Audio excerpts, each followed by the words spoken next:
Chapter 15. Men and Sparrows. Our Lord in Matthew 10:29 through 30 speaks of God's care even for sparrows, and then tells us, "Fear ye not, therefore, ye are of more value than many sparrows." Verse 31.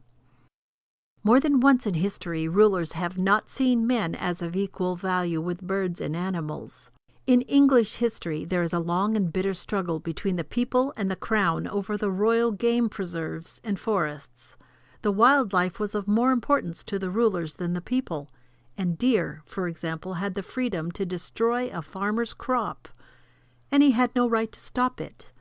Historian E.P. Thompson has written that we have better statistics for the deer in Windsor Forest over 3 centuries ago than we do of the people. There was an annual census of the deer, among other things. Oliver Cromwell was very much loved by the farmers, because in his days of power he ended this higher regard for animals than for people. With Charles II, the old order returned. We must remember that our Lord's statement, "While God has a regard for even sparrows, we who are made in his image are of far greater value," has not always been believed. The kings, lords, and ladies of Europe hold that farmers were worth less than deer and birds. Puritanism, among other things, was a strong protest against all such thinking. This same issue is again with us.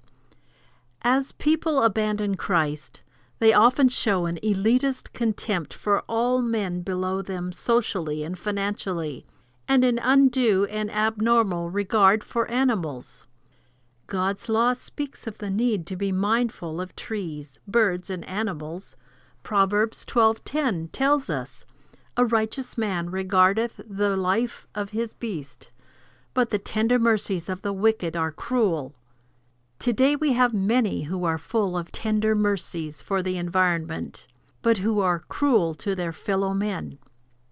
Remember what our Lord says, that we are of more value than the flowers of the field, the wildlife, and many sparrows. This is God's truth.